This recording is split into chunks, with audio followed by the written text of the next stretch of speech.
Muito bom dia! Hoje é um dia muito especial, pois hoje eu vou provar que a integral de 1 sobre 1 mais x quadrado dx é igual ao tangente inverso, ao arco tangente. Tangente na menos 1 também dá para ser. De x mais uma constante, certo? Provar isso é semelhante a provar que a derivada da inversa da tangente, ou do arco tangente também, é igual a 1 sobre 1 mais x quadrado, certo? Porque daí eu posso integrar dos dois lados. Quando eu integrar a derivada do arco tangente, vai ficar simplesmente o arco tangente. Quando eu integrar isso aqui, vai ficar isso aqui, né? Então, vamos lá. A derivada da função inversa da tangente, eu tenho uma fórmula que eu desenvolvi que eu deduzi no último vídeo, né, para a derivada da inversa, função inversa. Então, se eu vim aqui pegar a função inversa e derivar ela, é a mesma coisa que eu fazer 1 sobre a derivada da função não inversa, normal, avaliada na inversa de x. É isso aqui. Isso aqui é a derivada da função inversa. Então, a derivada da tangente, ou do arco tangente, o arco tangente, a inversa dele é a tangente. Então, seria 1 sobre, seguindo aqui, seria a derivada da tangente, f na menos 1 de x. Na verdade, aqui seria, no lugar de f na menos 1, é a tangente inversa. Agora eu teria que saber a derivada da tangente. Eu sei essa derivada. Se eu não me engano, até já deduzi aqui no canal, mas eu posso fazer de novo. Enfim, mas eu vou fazer de novo aqui para fim de demonstração ficar bem completo. Eu vou pegar aqui uma parte do ciclo trigonométrico, tentar desenhar ele aqui, tá? Então eu vai ter isso aqui. O eixo das tangentes é este daqui. Tá? Então esse aqui é o eixo das tangentes. Aí eu tenho aqui um ângulo tal, certo? Vou chamar, pode ser θ. Aqui 90 graus, aqui é o seno, né? Aqui é o seno de θ e aqui é o cosseno de θ. Ficou meio ruim aqui a visualização, mas acho que você deve entender.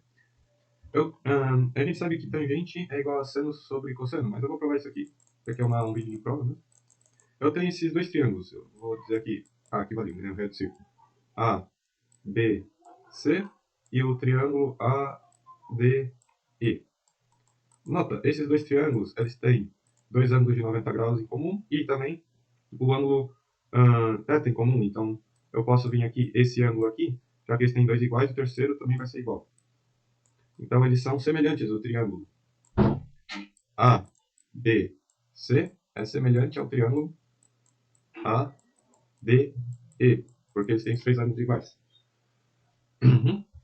E quando acontece essa semelhança, eu posso dizer o seguinte: eu posso dizer que esse lado aqui sobre esse lado tem que ser igual a esse lado aqui sobre esse lado. Então, eu tenho aqui, vou destacar aqui os triângulos. Eu tenho cosseno, tenho seno e tenho 1. Aqui o outro triângulo seria o triângulo ADE, ele seria, aqui seria o raio do círculo, que é 1. Aqui é a tangente. Esse aqui, não, a hipotenusa desse triângulo eu não vou utilizar. Então eu tenho aqui a tangente sobre seno. Desculpe. A tangente sobre o seno é igual a 1 sobre cosseno. Então, esse lado sobre esse lado tem que ser igual a esse lado sobre esse lado, porque os triângulos são semelhantes, né?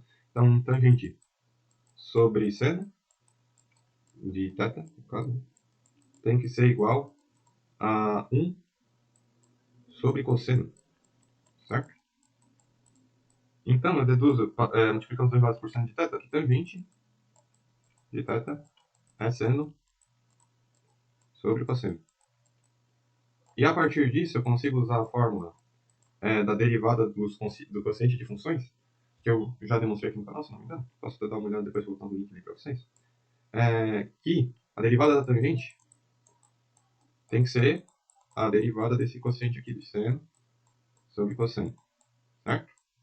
E daí como que a gente fazia? A gente colocava aqui uma razão, né?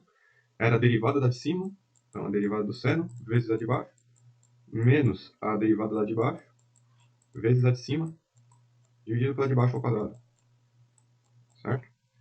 Aí isso aí vai ficar como? Derivada do seno ao cosseno, cosseno vezes cosseno, menos derivada do cosseno é o menos seno, seno, tudo isso dividido pelo cosseno ao quadrado, tá? Cosseno vezes cosseno, cosseno ao quadrado, seno vezes seno, seno ao quadrado, dividido por cosseno ao quadrado. Cosseno ao quadrado mais seno ao quadrado é 1, esse Pitágoras aqui, ó, cosseno, esse aqui é um triângulo retângulo, cosseno, seno e hipotenusa 1 é um Pitágoras. Vou aplicar aqui então a soma dos quadrados dos catetos, o quadrado do 1, que é 1, então vai ficar 1, é a relação fundamental da trigonometria, dividido por cosseno ao quadrado, e eu posso apresentar isso aqui como 1 sobre cosseno ao quadrado. Tá meio estranho ainda, mas eu vou tornar isso aqui uma relação trigonométrica mais fácil de ver.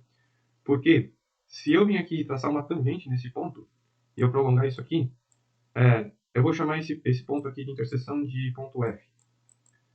AF, eu sei que é a secante, aquele ali é o eixo da secante. Eu quero dizer para vocês que 1 sobre cosseno é secante. Como que eu vou provar isso? Por uma outra semelhança de triângulos. Isso aqui é um ângulo de 90 graus, que é uma reta tangente na circunferência. Então eu vou ter o seguinte, ABF. Vou desenhar esse triângulo aqui. Ele tem um ângulo θ, 90, e o outro ângulo aqui que apareceria seria esse ângulo alfa aqui. Então, o triângulo ABF, né? Então, eu teria ABF. Deixa eu ver aqui. Tá. Não, o B é no 90 graus. Onde foi que eu coloquei? Tá errado. O B é 90 graus. F. Certo? Do A para o B vale 1. E do A para o F seria a secante, né? Então, aqui teria secante. E aqui vale 1. Ele é semelhante àquele triângulo lá, né? Que teria aqui, entre A e B também tem um ângulo θ. Então, só para me localizar aqui teria o θ. E aqui o outro triângulo seria ABC. ABC. Então, aqui o C, o A, o B e aqui o θ. Aqui a gente tinha o cosseno e aqui o seno. E aqui 1. Eu tenho aqui 1 sobre cosseno. Esse aqui sobre esse aqui tem que ser igual a esse aqui sobre esse aqui. Então, 1 sobre cosseno tem que ser igual a hipotenusa aqui dividido por hipotenusa aqui. Então, é secante sobre 1. Então, aqui está 1 sobre cosseno é igual a secante. Né? Então, aqui é a prova, porque os triângulos AFB e o triângulo ABC são semelhantes. Pelo mesmo caso de ter os três ângulos iguais, né? Então, aqui também é um ângulo igual. Então, eles são semelhantes.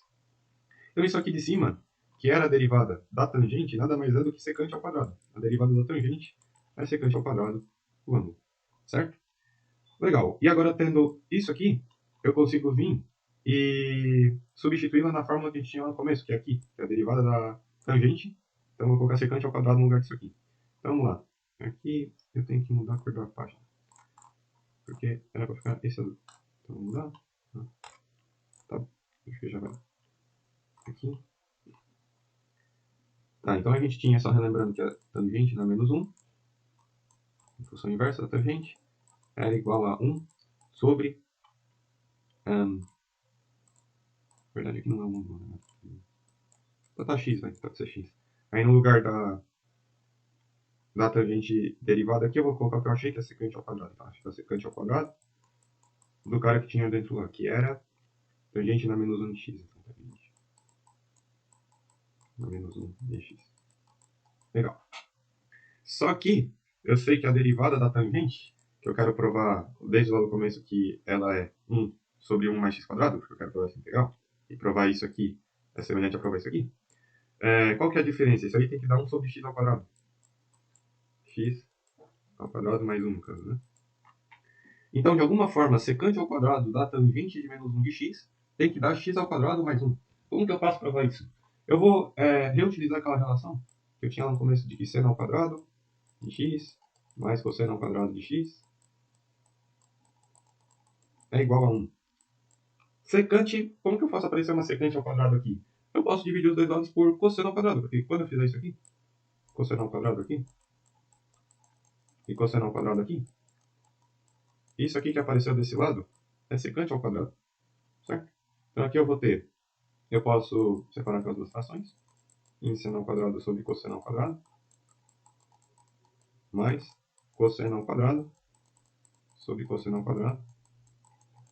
E desse lado aqui vai ficar secante ao quadrado de x. Tá, seno ao quadrado sobre cosseno ao quadrado é tangente ao quadrado, né? Certo? Mais 1. Isso aqui dá igual a secante ao quadrado de x. Só que eu não quero secante ao quadrado de x, eu quero secante ao quadrado de tangente na menos 1 de x. Então, no lugar do x, eu vou colocar uma função que depende de x. Então, aqui, eu vou ter, no lugar desse x aqui e desse x aqui, tangente na menos 1 de x, porque é isso que eu quero. Tá? Então, vai ficar tangente ao quadrado de tangente na menos 1 de x, que é a inversa da tangente, mais 1.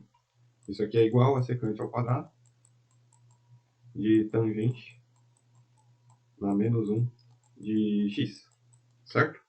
E aí, a gente vai ter que lembrar de uma coisa de funções inversas. O que uma faz, a outra desfaz. Então, o que a f de x faz? A f de menos i, de menos 1, na verdade, seria ela desfazer o que ela fez. Então, por exemplo, eu tenho um determinado x aqui, se eu aplicar a função inversa, pode ser, que aqui está a primeira função inversa, né? Se eu aplicar f de menos 1, ela vai me levar para um determinado valor, pode ser t, certo? Aí, se nesse t eu aplicar a função normal, que seria f de x, né? Eu volto até o x. Tá? Porque o que uma faz, a outra desfaz. Então, eu, no x, eu vou botar até outra letra aqui, pode ser um k. No k, eu apliquei a função inversa. Eu fui levado para um valor t. Se nesse t eu aplicar a função normal, eu volto até o valor k. Então, isso aqui de cima, tangente ao quadrado de tangente na menos 1, tangente de tangente na menos 1 de algum valor, nada mais vai ser do que o próprio valor. Tá? Nosso caso aqui vai ser ao quadrado, certo? Então, eu vou ter x quadrado mais 1, x quadrado mais 1, a secante ao quadrado de tangente na menos 1 de x. E isso aqui aparece lá em cima, aqui, ó, a derivada da minha função tangente na menos 1. Então, no lugar disso aqui, eu substituir por o que eu achei, que é x quadrado mais 1. Então, eu vou ter que a derivada, que eu posso apresentar assim também, de tangente a menos 1 de x é igual a 1 sobre, aí, novamente, no lugar disso aqui, eu vou botar o que eu achei, x quadrado mais 1. E aí agora vem aquele lance, eu quero provar que a integral desse cara é tangente na menos 1 mais uma constante. Eu posso integrar dos dois lados. Eu vou botar um dx aqui. Como a transformação de derivação e integração, elas são inversas entre si, né? Elas não são funções. Elas transformam funções em outras funções. Mas no caso aqui, por exemplo, se eu tenho uma função, tá? E eu derivo ela, d de x nela, eu chego numa função g. Tá? Então eu parto numa função f, eu aplico a derivada em cima dela, eu chego numa função g, que representa a reta de inclinação num determinado ponto, que é tangente a essa função f. Então é isso que g representa. Agora, se eu pegar a função g e aplicar uma integral nela, eu volto até a f. E a f representa a área embaixo do gráfico da função g. Então, meio que elas transformam funções, uma transforma de uma maneira, a outra transforma de uma maneira inversa. Então, quando eu derivo e integro na sequência, é a mesma coisa que eu não alterar a função. Tá? As duas transformações vão cortar. Então, eu vou ter simplesmente... Peraí, vou tentar um aqui. Terei simplesmente a tangente na menos 1 de x igual... Aí aqui vai ficar simplesmente integral, tá? Então, integral de 1 mais 1 sobre x quadrado dx. Então, tá provado aí. A gente acabou de provar que essa famosa integral, 1 sobre 1 mais x quadrado dx, é igual a tangente na menos 1, ou arco tangente de x, tá? Mais uma determinada constante aqui. Porque se eu derivar aqui, também chega aqui, tá? Então foi isso, eu espero que vocês tenham gostado e até a próxima.